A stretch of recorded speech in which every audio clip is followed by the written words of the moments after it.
Hi hello guys, welcome to our channel Rajeshwari blogs. ఈరోజు నేనైతే my favourite dish beef brain అయితే fry చేస్తున్నా. మీకు చూపిస్తాను నేను ఏ విధంగా చేస్తాను ఏంటి దాని ప్రాసెస్ మొత్తం. ఆయిల్ అయితే ఎక్కువ వేసుకోవాలి, ఎందుకనంటే నాన్ వెజ్ కాబట్టి నీసు వాసన రాకుండా ముందుగా ఎక్కువగా అయితే ఆయిల్ అయితే వేసుకోవాలి. క్లియర్గా మీకు కనిపించేటట్టు అయితే నేను వీడియో తీస్తాను చూడండి. ముందుగా సన్నగా కట్ చేసుకున్న ఒక ఆనియన్, పచ్చిమిరపకాయ, అలాగే 2 రెమ్మల కరివేపాకు. ఇప్పుడు కొద్దిగా ఆయిల్ అయితే హీట్ అయిన తర్వాత వేసేసుకోవాలి.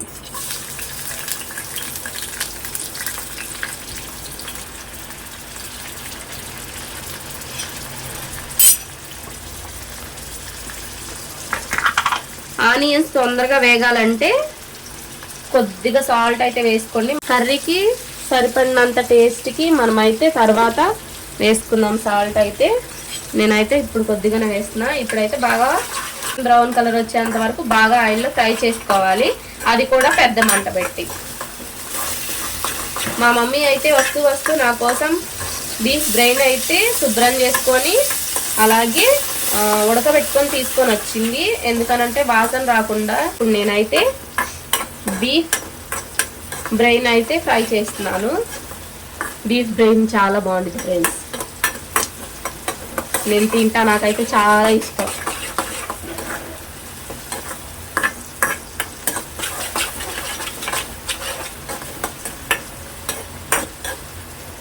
ఇట్లా మంటను కొద్దిగా హై ఫ్లేమ్లో పెట్టుకొని బాగా ఆనియన్స్ని వేయించుకోవాలి.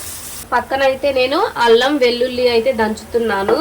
ఫ్రెష్ అల్లం వెల్లుల్లి పేస్ట్ అయితే చాలా బాగుంటుంది.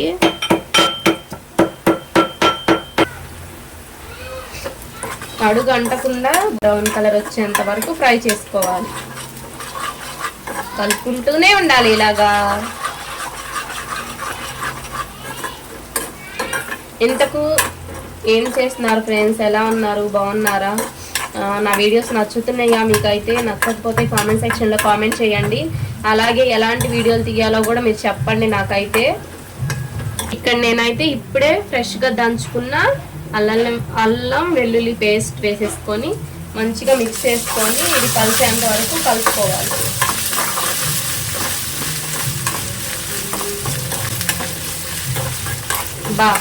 నాకైతే మసాలా ఏగుతుంటేనే నోరు ఊరిపోతుంది ఫ్రెండ్స్, ఎప్పుడెప్పుడు తినాలా అని.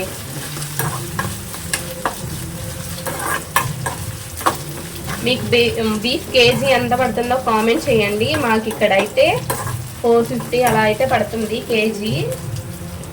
ఇలా గోల్డెన్ బ్రౌన్ కలర్ వచ్చేంత వరకు ఆనియన్స్ని మసాలాని బాగా వేయించుకున్న తర్వాత మా మమ్మీ వస్తూ ఉడకబెట్టి బ్రెయిన్ అయితే తీసుకొచ్చింది క్లీన్గా చేసుకొని. ఇప్పుడైతే ఆ బ్రెయిన్ని మనం వేసుకున్న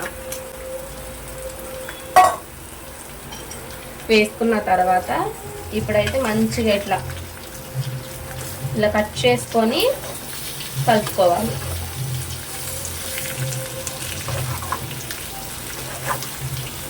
మీరు కూడా ఇంతేనా, నాలానే చేస్తారా? కొద్దిగా మంటను హై ఫ్లేమ్లో పెట్టుకొని కలుపుకోండి, ఎందుకనంటే ఇక్కడ బ్రెయిన్ అయితే నేను ఇప్పుడే ఫ్రిడ్జ్లో నుంచి తీసాను, చాలా కూలింగ్ మీద ఉంది. పసుపు వేసుకోవాలి.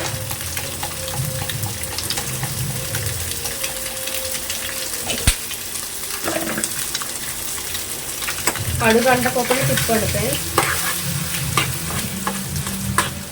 బ్రెయిన్ మీరు ఎలా తింటారు, ఇలా స్మాష్ చేసేసుకొని తింటారా, లేకపోతే మొత్తం మిక్స్ చేసుకొని ఇలా గెడ్డలుగా ఉండేటట్టు తింటారా? కామెంట్ చేయండి. నేనైతే నాకు ఇలా మెత్తగా స్మాష్ చేస్తేనే ఇష్టం అన్నమాట, ఎందుకనంటే ఒక్కొక్క ముద్దకైతే మనకు నీసు వాసన లేకుండా మంచి ఫ్లేవర్ అయితే తెలుస్తుంది. అయితే మంచిగా మిక్స్ చేసుకోవాలి. మనం ఆల్రెడీ ఉప్పు అయితే వేసుకున్నాం కాబట్టి కొద్దిగా ఉప్పు అయితే యాడ్ చేసుకొని కారం వేసుకున్నా. పచ్చి వాసన పోయేంత వరకు బ్రెయిన్ని కూడా ఇలా ఫ్రై చేసుకోవాలి. ఇక్కడ నేనైతే గుంటూరు మిర్చి కారం దినుసులు వేయకోకుండా పట్టించింది. ఇదైతే మా అక్క నా కోసం ప్రేమతో పంపించింది. నేనైతే కొద్దిగా కారం ఎక్కువే వేసుకుంటున్నా, మీరు చూసి అయితే వేసుకోండి. ఎందుకంటే నీస్ కూరలకి స్పైసీ ఎక్కువ ఉండాలి కాబట్టి నేనైతే ఎక్కువ వేసుకుంటున్నా.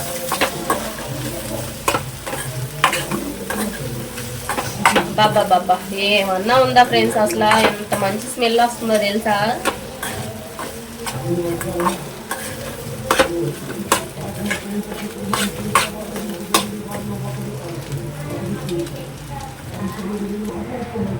కొద్దిగా అయితే సాల్ట్ వేసుకుందాం, ఎందుకనంటే మనం ఆల్రెడీ ఇంతకుముందు వేసాం కానీ తక్కువ వేసాం కాబట్టి చూసుకొని వేసుకోండి. కావాలంటే అన్నంలో కలుపుకోవచ్చు మీరు తినేటప్పుడు సరిపోకపోతే. ఇప్పుడైతే ఉప్పు బ్రెయిన్కి పట్టేంత వరకు కలుపుకోవాలి. ఇలా కలిపేసుకున్న తర్వాత మీ దగ్గర కొత్తిమీర కానీ పుదీనా కానీ ఉంటే వేసుకోండి. నా దగ్గర అయితే ఉంది, నేను ఇప్పుడైతే వేస్తాను.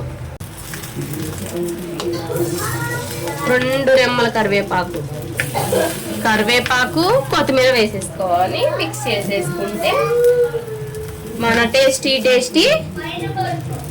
బీఫ్ బ్రెయిన్ అయితే రెడీ అయిపోయినట్లే. చూస్తే కలర్ఫుల్గా ఉంది కదా, ఇది ఏంటి అనుకుంటున్నారా? మనం వేసిన ఆయిల్ క్వాంటిటీ కూడా కరెక్ట్గా సరిపోయింది, అసలు అడుగు అంటలేదు చూసారా.